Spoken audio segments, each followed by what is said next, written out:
자, 오늘 읽은 본문 말씀에는 이제 베드로가 본격적으로 고넬료와 또 그 앞에 모여 있는 고넬료의 가족들, 또 친구들, 여러 사람들을 앞에 두고 이 복음에 대해서 굉장히 압축적인 설교를 전하고 있는 그 내용이 이제 막 시작이 되고 있습니다. 자, 그런데 오늘 조금 눈여겨볼 표현이 뭔가 하면요, 그 36절 한번 보세요. 자, 36절에 보면 만유의 주 대신 예수 그리스도로 말미암아 무슨 복음이라고 되어 있어요? 화평의 복음, 그렇게 되어 있죠. 자, 그래서 이것을 조금 살펴보려고 해요. 자, 왜 복음이면 그냥 복음이지 왜 화평의 복음이냐? 자, 화평이 여러분 요 글자 순서만 바꾸면 그 뜻이 뭡니까? 평화. 우리 뭐 건강도 그 앞뒤 바꾸면 강건이라고 그러고, 조금 뭐라 그래야 되나, 조금 고상한 표현 하려고 그러면 이게 순서를 바꾸는 그런 경향이 있는데, 애들이 가출했을 때는 가출했다 그러고, 어른이 무슨 뜻이 있어가지고 집을 나서면 출가했다 그러고, 이렇게 그런 말들이 있죠. 하여튼 뜻은 같습니다. 자, 화평의 복음이 그러니까 36절이 기록된 것처럼 예수 그리스도로 말미암아 화평의 복음, 요걸 좀 우리 현대말로 좀 우리 흔히 쓰는 표현으로 좀 바꿔서 번역을 하자 그러면 예수 그리스도를 통해서 주어지는 평화의 복음. 자, 이 평화란 말이 왜 들어갈까요? 평화. 자, 여러분, 평화라는 단어 뜻이 뭡니까? 자, 평화는 우리가 딱 하면 딱 느껴지는 느낌이 있잖아요. 평화의 반대는 뭐겠어요? 분쟁, 뭐 전쟁, 갈등, 뭐 이런 게 그 반대 표현인데, 평화는 한마디로 인간들 간의 어떤 다툼이나 갈등, 분쟁 이런 것들이 없는 고요하고 그런 상태를 평화라고 합니다. 자, 그런데 평화의 복음이란 말은 뭐가, 그 전제가 어떤 상황이 있었다는 거겠어요? 이 복음이 주어지기 전에는 뭐가 있었다는 거겠어요? 갈등이 있고 뭔가 분쟁이 있고 뭔가 하여튼 시끌벅적한 뭔가가 있었다는 거거든요. 그래서 평화의 복음이라고 그렇게 표현하고 있는데 자, 우리가 신앙생활을 하면서 사람들이 참 인정하기 싫어하고 듣기 싫어하고 그런 표현들이 뭔가 하면 우리가 하나님의 진노 가운데 있다. 이거 분명히 성경에서 너무도 많이 가르치고 있는 내용인데, 사람들은 항상 어떤 말만 듣기 좋아하는가 하면은 사랑의 하나님. 그래서 현대 기독교는 온통 사랑의 하나님밖에 없고 진노하시는 하나님. 성경에 보면 시편에도 나오잖아요. 매일 진노하시는 하나님. 그런 표현들이 분명히 많이 있음에도 불구하고 그런 것들은 별로 사람들이 언급을 안 하고 언급하기도 싫어하고, 또 말씀을 전하는 자들도 그런 말은 분명히 성경에 많이 나와 있음에도 불구하고 자꾸 숨기려고 그러는 좀 그런 게 있는 것 같은데, 자, 우리가 기억해야 될 것이 뭔가 하면요, 자, 예수 그리스도로 말미암는 화평의 복음이라 그러니까 예수 그리스도를 통해서 주어지는 평화의 복음. 그러니까 한마디로 예수 그리스도가 없었다면 우리는 하나님과 어떤 관계라는 뜻이에요? 전쟁 상태에 있다는, 분쟁 상태에 있다는, 갈등 상태에 있다는 그런 뜻이거든요. 근데 이걸 사람들이 좀처럼 인정하기를 싫어합니다. 자, 그래서 성경에서 아주 명백하게 우리의 하나님의 진노에 대해서 표현하고 있는 부분을요, 제가 몇 군데 찾아가지고 읽어드리겠습니다. 자, 먼저 요한복음 3장 36절인데, 자, 제가 읽어드릴 테니까 찾지는 마시고 그냥 들으시면 됩니다. 자, 아들을 믿는 자에게는 영생이 있고 아들에게 순종하지 아니하는 자는 영생을 보지 못하고 도리어 하나님의 진노가 그 위에 머물러 있느니라. 자, 예수 그리스도께서 통해 가지고 아들을 믿지 않고 회개치 않는 그런 사람들에게 뭐가 있대요? 하나님의 뭐가 있대요? 진노가 그 위에 머물러 있대. 계속 그 상태로 있다는 거예요. 자, 그리고 로마서 5장 9절도 제가 읽어드리겠습니다. 자, 그러면 이제 우리가 그의 피로 말미암아 의롭다 하심을 받았으니 더욱 그로 말미암아 진노하심에서 구원을 받을 것이니. 자, 이 말을 다르게 말하면, 자, 우리가 그의 피로 말미암아 의롭다 하심을 받았는데 그의 피로 말미암아 의롭다 하심을 못 받으면 어떤 상태에 있다는 거예요? 여전히 하나님의 진노 가운데서 머물러 있다는 거예요. 자, 에베소서 5장 6절입니다. 누구든지 헛된 말로 너희를 속이지 못하게 하라. 이로 말미암아 하나님의 진노가 불순종의 아들들에게 임하나니. 자, 이 말씀이 있습니다. 자, 이 말은 또 뭔가 하면요, 자, 헛된 말, 거짓된 가르침이나 그런 것들에 속아 넘어가는 사람들은 예수 그리스도를 통해서 하나님과 화평한 상태로 나아가지 못했기 때문에 계속 어떤 상태에 있는가 하면 하나님의 진노가 불순종의 아들들에게 임한다. 여기 보니까 헛된 말로 너희를 속이지 못하게 하라 이 말 있잖아요. 그러니까 헛된 말에 속아 넘어가는 사람들도 제가 늘 강조드렸죠. 지금 우리나라 보면은 유튜브에 나오는 말도 안 되는 그 거짓 소식에 빠져 있는 사람들이 참 많잖아요. 말도 안 되는 음모론 누가 들어도 코웃음밖에 안 나오는 그걸 진짜처럼 믿는 사람들이 있거든요. 그런데 제가 그 가볍게 여기지 말라고 설교 때 여러 번 설명드렸을 거예요. 여기도 분명히 헛된 말로 너희를 속이지 못하게 하라. 다른 말로 그 속임에 속아 넘어가는 사람은 뭐가 여전히 머물러 있다는 거예요? 하느님의 진노. 그러니까 여러분 제가 하는 말을 좀 허투루 듣지 마세요. 막 어떤 사람들은 제가 이런 말 할 때마다 막 또 하는 말 또 한다고 막 저 말 좀 하지 말라고 막 그러는데 아니라니까요. 거짓에 속아 넘어가는 것은 같이 멸망당한다니까요. 아, 저 사람이 거짓말인데 저는 그 사람 말 믿으면 죄밖에 없는데 같이 심판하면 어떡하십니까? 이게 안 통한다니까요. 거짓에 속아 넘어가는 사람은 그 사람이 거짓을 좋아하는 마음이 있기 때문에 그 사람은 거짓과 함께 멸망할 때 자기도 같이 멸망하는 거예요. 제발 이거 가볍게 생각하지 말고 유튜브라든지 요새 이상한 뭐 매체들을 통해서 전해지고 또 뭐 사람들 특히 요새 스마트폰 뭐 카톡으로 막 이상한 근거도 없는 무슨 뉴스들 막 들어오고 그러잖아요. 그 아예 다 차단시키고 읽어보지를 마세요. 그런 말도 안 되는 것들은. 여러분이 왜 그런 말도 안 되는 몇 가지 찌라시 소식 그런 것 때문에 여러분의 영원히 멸망의 길을 걸어가야 됩니까? 왜 그거에서 그런 걸 손을 놓지를 못해요? 다시 말 읽어드릴게요. 에베소서 5장 6절 누구든지 헛된 말로 너희를 속이지 못하게 하라. 이로 말미암아 하나님의 진노가 불순종의 아들들에게 임하나니. 좀 두렵게 들으시기를 바랍니다. 자, 데살로니가 전서 1장 10절입니다. 또 죽은 자들 가운데서 다시 살리신 그의 아들이 하늘로부터 강림하실 것을 너희가 어떻게 기다리는지를 말하니 이는 장래의 노하심에서 우리를 건지시는 예수시니라. 자, 여기도 또 보면 노한다는, 하나님이 진노한다는 표현이 또 나와요. 예수 그리스도가 없이는요 다 어떤 상태에 있다는 거예요? 우리 인간은 다 자기가 지은 죄로 인해서 하나님의 진노 가운데 있다는 거예요. 제가 두 군데만 더 읽어드릴게요. 이거 말고도 훨씬 더 많아요. 근데 제가 몇 군 대표적인 것만 찾은 게 이 정도예요. 자, 데살로니가 전서 5장 9절입니다. 하나님이 우리를 세우심은 노하심에 이르게 하심이 아니요 오직 우리 주 예수 그리스도로 말미암아 구원을 받게 하심이라. 자, 여기서 보면 예수 그리스도가, 그러니까 예수 그리스도를 통해서 우리 죄 문제가 해결되지 못하면 우리는 어디에 이르게 되는 거예요? 하나님의 노하심에 이르게 된다는 거예요. 한마디로 지옥 심판에 떨어지게 된다는 거예요. 자, 마지막 계시록 6장 16절과 17절 산들과 바위에게 말하되 우리 위에 떨어져 보좌에 앉으신 이의 얼굴에서와 그 어린 양의 진노에서 우리를 가리라. 그들의 진노의 큰 날이 이르렀으니 누가 능히 서리요 하더라. 자, 이 계시록의 말씀은요 하나님께서 요한계시록의 예언대로 모든 것이 하나하나 이루어져 가고 있음에도 끝까지 회개하지 않는 자들이 정말로 심판주로 오신 그 주님을 만났을 때 반응이 기록되어 있어요. 뭐라고 말합니까? 산들과 바위에게, 내가 그 산이나 바위에 깔려가지고 내가 사지가 다 터져 죽어도 좋으니까 저 하나님의 저 진노하신 저 얼굴에서만 우리를 가려달라는 거예요. 얼마나 두려우면요, 바위가 내 위에 떨어지면 얼마나 끔찍하겠습니까? 그런데 내가 차라리 저 바위와 산들에게 깔려 죽는 것이 저 하나님의 진노 앞에 서는 것보단 차라리 낫다. 이게 마지막 회개하지 않고 예수 그리스도의 복음을 그렇게 수도 없이 전해드려도 그것을 가볍게 여기고 진심으로 회개함이 없고 하나님의 복음을 우습게 여겼던 사람들이 맞이할 최후의 모습이라는 거예요. 하나님의 진노를 여러분 가볍게 생각해서는 안 됩니다.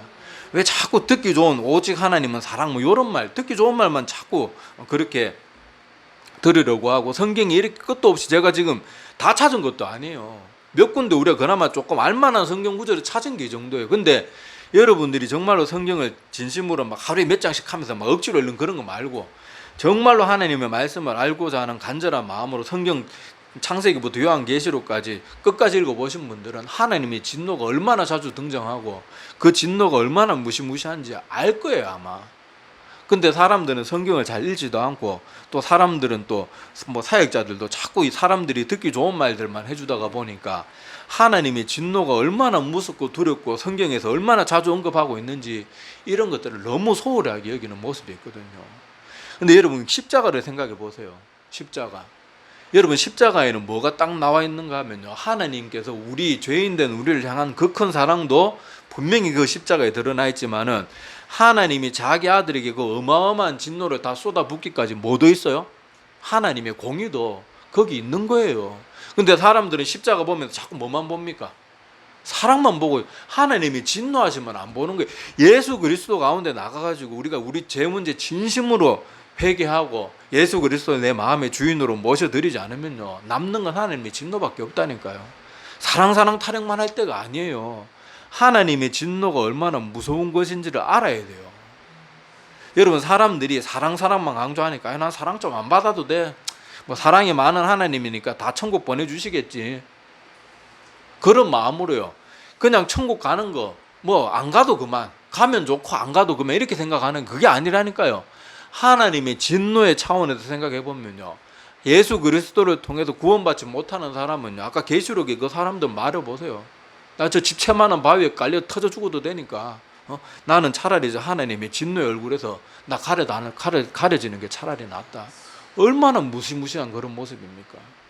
근데 사람들은 지옥이라든지 하나님의 심판이라든지 하나님의 진노 이런 것들은 생각하지 않고 십자가 보면서도 하나님께서 예수 그리스도를 죽이시면서까지 그 공의를 하나님께서는 분명히 풀으셔야 되는데 그 공의의 하나님에 대해서는 생각을 안 하는 거예요.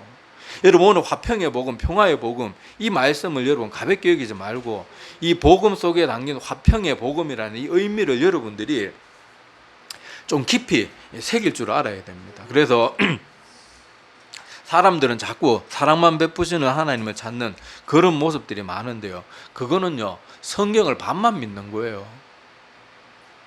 여러분, 우상숭배가 꼭 막 저기 뭐 부처상 앞에 가서 절하고 아니면은 무슨 목상을 깎아 만들어 가지고 뭐 무슨 아세라 뭐 그런 뭐 바알 이런 신상을 깎아 가지고 거기 절하는 것만 우상숭배가 아니에요.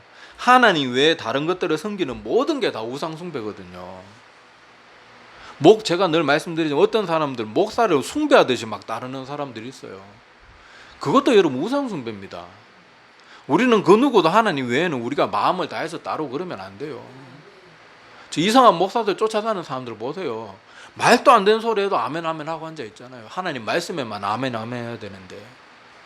여러분, 그런 것을 좀 기억하셔야 돼요. 여러분, 오직 사랑의 하나님, 맨날 사랑만 강조하는 그 하나님을 믿는 사람은 그거는 하나님을 믿는 게 아니고 자기가 믿고 싶은 하나님의 여러 속성들 중에 자기가 좋아하는 것만 뽑아내서 믿기 때문에 그건 하나님을 믿는 게 아니고 하나님과 비슷한 우상을 믿는 거예요. 결국 따져보면 그 사람은 성경에서 묘사한 대로의 하나님을 믿는 게 아니고 성경에 묘사한 하나님들 중에 일부만 믿는 거예요. 그러니까 그거는 그 사람이 믿는 하나님은 하나님이 아니고 자기가 머릿속에서 만들어낸 허상을 믿는 거라니까요.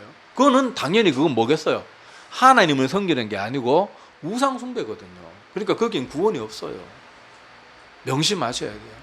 오늘 성경에 나오는 이 분명한 하나님의 진노하심에 대한 제가 읽어드린 유명한 성경 구절만도 이 정도인데 여러분들 한번 찾아서 읽어보라니까요. 얼마나 여러분 성경 한번 통독하면서 구약은 갈 필요도 없고 신약 읽으면서도요, 진노라는 단어가 나올 때마다 다 체크해보라니까 얼마나 많은지.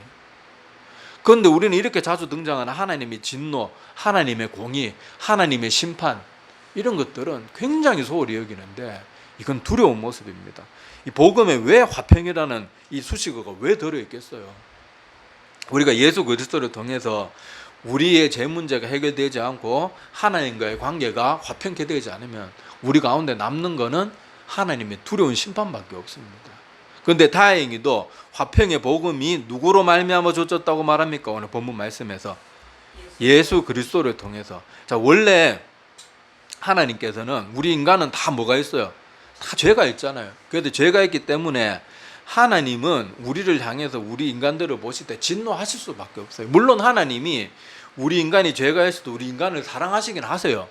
그런데 하나님이 죄 있는 인간을 사랑하신다고 해서 죄를 사랑하실까요? 사랑하지 않으실까요? 하나님은 본성상 죄를 사랑하실 수가 없어요. 왜요? 하나님은 그냥 완전한, 우리처럼 조금 뭐 대충 조금만 좀 뭐 남들보다 뛰어나면 와, 저 사람 완전한 사람이다 뭐 이렇게 하는데 하나님은 그 정도의 완전함이 아니고요, 절대적으로 완전한 분이에요. 그러니까 죄악된 것을 절대로 용납하고 허용하고 어물쩍 넘어가지고 그래 너는 나 잘 들으니까 내가 네 죄는 그냥 못 본 척해지 이렇게 되는 분이 아니라니까요. 여러분 만약에 하나님이 그렇게 되는 분이라 그러면 뭐하러 자기 하나뿐인 아들 십자가에 대신 죽게 만듭니까? 그냥 다 그냥 어물쩍 넘어가주면 되지. 그 자꾸 생각하라니까요. 신앙생활 할 때 자꾸 십자가를 생각해 보라. 자꾸 믿고 싶은 하나님만 자꾸 믿고 듣고 싶은 복음만 듣고 그러지 말고 십자가를 자꾸 생각해 보세요. 하나님은요, 예수 그리스도께서 대신 우리의 죄값을 치러주시지 않았다면 하나님의 무시무시한 심판 외에는 우리에게 아무것도 남는 게 없어요. 시편의 말씀에도 보면요, 자 시편 7편 11절에 13절에 보면 이런 말씀이 있습니다. 자, 하나님은 의로운 재판장이시며 매일 분노하시는 하나님이시로다. 자, 매일 분노하시는 이유가 인간들이 매일 죄를 지으니까 그런 거예요. 자, 사람이 회개하지 아니하면 그가 그의 칼을 가신다. 그렇게 되어 있습니다. 그의 칼을 가시며 그의 활을 이미 당기어 예비하셨도다. 그러니까 손만 놓으면 죄인들이 어떻게 되는 거예요? 하나님이 준비하신 그 심판의 활을 맞아 바로 죽는 거예요. 자, 죽일 도구를 또한 예비하시며 그가 만든 화살은 불화살들이로다. 이건 뭘 상징하겠어요? 지옥 불구덩이 심판을 말하는 거겠죠.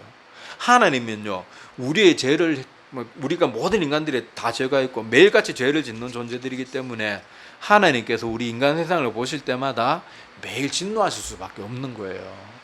그러고는 하나님께서 그 진노 때문에 어떻게까지 하신대요? 그 하나님의 말씀에 순종하지 않고 계속 죄를 사랑하고 끝까지 회개치 않는 자들이 결국에는 심판을 받을 때 무시무시한 심판을 받도록 그것을 예비하고 계시는 분이라고 오늘 시편은 그렇게까지 표현하고 있어요. 그리고 실제로 그렇게 하고 계십니다. 우리도 하나님 믿는다 그러면서 참된 회개도 없고 예수 그리스도를 진심으로 믿고 회개하지도 않고 예배도 우리가 뭐 대충 뭐 억지로 정말로 하나님께 전심을 다해서 예배 드리지 않고 뭐 그런 식으로 한다 그러면 우리에게 남아있는 건요, 하나님의 무서운 심판이 있어요. 그걸 명심해야 됩니다. 자, 그래서 우리가 잊지 말아야 될 중요한 사실은 하나님은 사랑의 하나님이기도 하시지만은 또 무엇의 하나님이라고요? 공의의 하나님, 완전히 의로우신 하나님, 반드시 죄는 심판하시는 하나님. 그런데 유일한 피난처는 뭡니까? 예수님께서 우리의 죄를 대신 다 짊어지고 또 하나님은 공의의 하나님이니까 그 죄에 대한 대가를 반드시 묻고 넘어가야 되는데 그 죄에 대한 대가를 대신 누가 갚아줬어요? 예수님이 갚아주신 거예요. 제가 재판적 예를 많이 들었잖아요. 누가 내가 죄를 지었는데 나에게 벌금형이 떨어졌어요. 벌금 1,000,000원 내라. 근데 제가 1,000,000원이 없는데 누가 내 대신 1,000,000원 내주면 법적으로 내 죄는 어떻게 됩니까? 해결되는 거예요. 끝나는 거예요. 내가 안 내더라도 내가 저 사람 대신 1,000,000원 대신에 입금해 드리겠습니다. 나라에 국고에 입금하겠습니다 하면 내가 비록 안 갚아도 내 죄는 어떻게 되는 거예요? 법적으로 해결되는 거예요. 하나님의 법정에서도 그런 거예요. 하나님은 유일한 그 법정에 그런 대리인을 누구로 세우셨는가 하면 예수님을 세우셨는데 그냥 세운 것도 아니고 하나님의 아들 자신이 모든 죄값을 자기 몸으로 다 받아내셨어요. 그래서 우리가 그 예수 그리스도를 통해서 우리가 하나님의 진노에서 피할 수 있는 유일한 방법 단 하나가 예수 그리스도를 참되게 믿는 거예요. 참되게 믿는 사람은 반드시 참된 회개가 있습니다. 참된 회개가 없는 그런 믿음은 그건 믿음이 아니에요. 나 하나님 믿고 뭐 교회 좀 다니고 헌금 좀 바쳤다고 구원 받는 게 절대로 아니라니까요. 예수 그리스도를 진심으로 믿는 사람은요, 정말로 참된 회개가 있어요. 그리고 예수 그리스도를 내 마음의 주인으로 모셔드린 사람들이기 때문에 결코 하나님 앞에 소홀할 수가 없습니다. 예배 대충 못 드립니다. 예배를 가볍게 절대로 여기라고 막 사정을 해도 그렇게 못 드려요. 정말로 예수 그리스도 마음의 구주로 모신 사람은 예배 어떻게든 잘 드리려고 애를 씁니다. 정말로 자기 마음에 할 수 있는 최선을 다해서 예배 자리에 서는 거예요. 그런 믿음이 없이 지금 현대 그리스도인들은 신앙생활을 얼마나 안일하게 합니까? 얼마나 안일하게 신앙생활 하는지 몰라요. 우리 그런 식으로 여러분 신앙생활 절대로 해서는 안 됩니다. 그건 진짜 믿음이 아니에요. 정말로 믿음이 있는데 어떻게 우리가 하나님 앞에 함부로 설 수 있습니까? 말이 안 되잖아요. 하다못해 우리가 남녀간의 사랑에 빠져도 자기가 좋아하는 사람 앞에 서면 여러분 뭐 자기가 사랑하는 사람이 만나자 그랬는데 뭐 넌닝 하나 있고 뭐 서리바 딜딜 끌고 머리 감지도 않고 세수도 눈곱도 안 띄고 나가겠냐고요. 어떻게 하게 나가겠어요? 자기가 갖고 있는 옷 중에 제일 깨끗한 거, 옷도 막 다려서 입고 막 향수 뿌리고 막 머리도 다 막 정갈하게 막 평소 빗질도 잘 안 하던 남자가 막 빗질하고 막 머리에 뭐 또 무스도 바르고 뭐 최선을 다해서 안 나가겠냐고요. 막 평소 또 돈도 잘 안 쓰던 사람이 막 은행에 돈 미리 찾아가지고요, 맛있는 거 사주려고 그렇게 안 하겠냐고요. 한낱 자기의 이성을 사랑해도 그런 정성이 드러나는데 만군의 하나님을 한다는 사람들이 예배를 우습게 여기고 예배를 전심으로 다해도 드리지도 않고 신앙생활 가운데 하나님을 두려워하는 모습도 없고 그 믿음이 어떻게 구원에 이르는 진짜 믿음이겠냐고요. 예수님은 심지어 뭐라고까지 말합니까? 뭘 다해서 하나님을 사랑하라 그래요? 내 마음을 다하고 뜻을 다하고 정성을 다하고 심지어 뭐까지 다해서요? 목숨까지 다해서. 그런데 한번 보라니까. 요새는 성도들이 예배 자리 늦게 나와도 미안해하는 게 없다니까요. 문 팍 열고 목사님 이제 막 한참 설교하고 있는데 미안해하는 것도 없어요. 그게 어떻게 하나님을 두려워하는 하나님의 백성의 모습입니까? 우리 자신을 정말로 돌아봐야 돼요. 여러분 구원의 확신이 있다면은요, 구원의 확신이 있다고 자꾸 안내라고 나태하게 그냥 그 상태로 계속 신앙생활 하지 마시고 내가 성경에서 말하는 그 진정한 하나님의 백성들과 같은 그런 진정한 하나님 앞에 두려워하고 경외하는 모습이 있는가, 그걸 통해서 자기 자신의 구원의 확신을 자꾸만 안일하게 가져가서는 안 돼요. 구원의 확신이 있어도 우리 훌륭했던 믿음의 선배들과 그 사람을 비교해보면 분명히 부족한 모습들이 있을 거예요. 우리 믿음의 선배들 순교의 자리까지 나가면서도 눈 하나 깜빡하지 않고 찬송 부르고 천사의 얼굴을 하고 그렇게 순교의 자리에 나갔던 그 믿음의 선배들 생각하면 내가 구원의 확신이 있다고 말할 수 있겠습니까? 못해요. 내 목에 칼이 들어오고 산채로 나를 불태워 죽인다 그러는데 지금 내가 구원의 확신이 있다고 그런 사람들한테 비교해보면 내가 구원의 확신이 있다고 말할 수 있습니까? 없잖아요. 근데 그러면서도 언제까지 자기가 믿음이 대단한 줄 착각하면서 그렇게 안일하게 신앙생활을 하시겠냐고요. 그래서는 안 돼요. 확신이 있어도 더 겸손해져야 됩니다.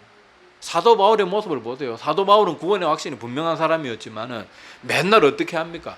자기를 쳐서 복종시키고 표대를 향해서 매일 나간다 그러고 나는 허공에 휘두른 사람 같이 그렇게 신앙생활 하는 게 아니고 복싱 선수나 올림픽에 나가는 선수들처럼 나는 목표를 정해놓고 그 운동 선수들이 여러분 금메달 따려고 태릉 선수촌 그 훈련하는 선수들 모습 보잖아요.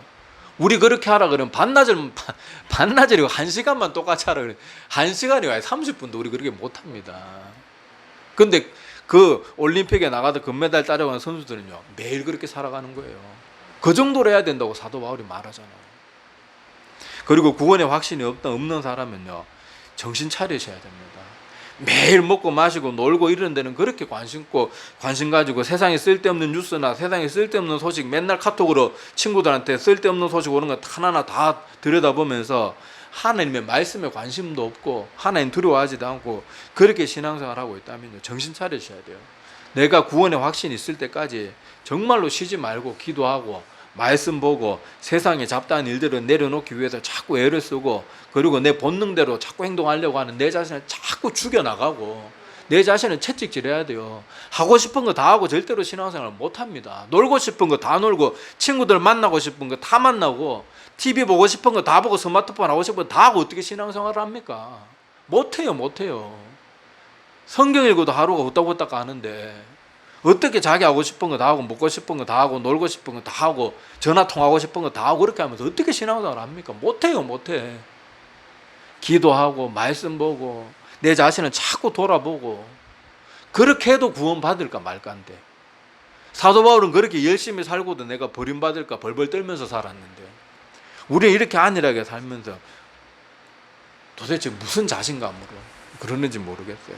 자, 그래서 저 오늘 이 화평의 복음이라는 이 단어 속에서요 우리가 꼭 기억해야 될 것은 우리가 예수 그리스도가 없고 또 예수 그리스도가 설령 있다고 하더라도 예수 그리스도를 구주로 영접하지 않은 사람은 다 무슨 상태에 있다고요? 하나님의 진노의 상태 가운데 있는 거예요. 그리고 진노의 결과는 뭘까요? 영원한 지옥 심판이에요. 그러니까 화평의 복음이란 말을 들을 때 평화다, 평화 이런 것만 생각하지 말고 평화가 있기 위해서는 그 전에 뭐가 있었다는 거예요? 뭔가 분쟁과 전쟁, 더구나 성경에서 말하는 거는 믿지 않는 사람들에게는 하나님의 진노가 있었다고 말하거든요.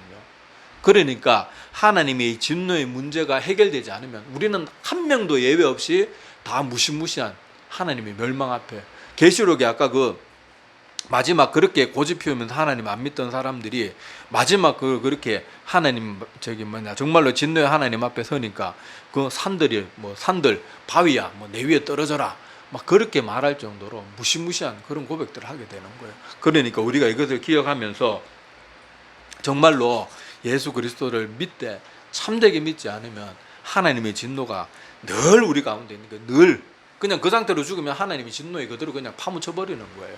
그러니까 우리가 정신을 차리시기를 바랍니다. 그렇지만은 우리는 다행히도 예수님께서 하나님의 진노를 너 혼자 다 이겨내라 그런 것도 아니고 하나님이신 그 예수 그리스도께서 이미 다 해결해 주셨고 너는 단지 뭐만 하면 된다 그래요? 나를 참되게. 요새 믿는다는 말을 막 그냥 못하겠어요. 사람들이 믿어라 그러면 믿는 걸 너무 대충 가볍게 여기기 때문에 그런 믿는 게 아니고 정말로 참된 믿음, 온 마음을 다하는 믿음, 나의 삶의 자세가 변하는 그런 진짜 믿음, 그런 믿음, 이런 표현까지 해야 된다는 게 참 서글퍼요. 요새 가짜 믿음이 너무 많으니까. 그런 믿음이 있으면 우리는 하나님의 그 어마어마하고 무시무시한 진노를 피해갈 수 있는 거예요. 이것을 꼭 기억하시면서 또 우리 신앙생활에 자꾸 아니라고 나태해지고 사람들이 듣기 좋은 그런 설교에 여러분 물들어 있다면 십자가를 다시 한번 생각해 보세요. 십자가에는 하나님의 정말 놀라운 사랑도 넘쳐나지만은 하나님의 무시무시한 진노가 같이 있다는 거, 그것도 꼭 기억하시기를 바랍니다. 십자가 딱 요 모양이잖아요. 사랑과 하나님의 공의, 그게 같이 있다는 걸 꼭 기억하셔야 됩니다. 지금 현대 기독교는 하나님의 공의가 다 사라져 버렸어요. 이거는 올바른 기독교도 아니고 올바른 복음도 아니고 올바른 하나님의 모습도 아니에요. 하나님은 사랑과 공의가 함께 가시는 게 그게 하나님이지 사랑만 있는 건 하나님이 아닙니다. 그건 성경에서 절대 그런 식으로 하나님을 묘사하지 않아요. 그러니까 우상숭배 나도 모르게 빠지지 말고 성경이 말하는 대로 하나님을 바르게 믿기를 바라고 화평의 복음, 이 평화의 복음이 얼마나 우리에게 다행인 말씀인지, 그리고 이 화평의 복음이 주어지기까지 예수님이 얼마나 큰 희생을 치러주셨는지, 그리고 이 화평에 예수님께서 전해주신 이 복음이 없다면 우리가 얼마나 큰 하나님의 진노에 직면해 있는지 꼭 마음에 새기시기를 바랍니다. 기도드리겠습니다.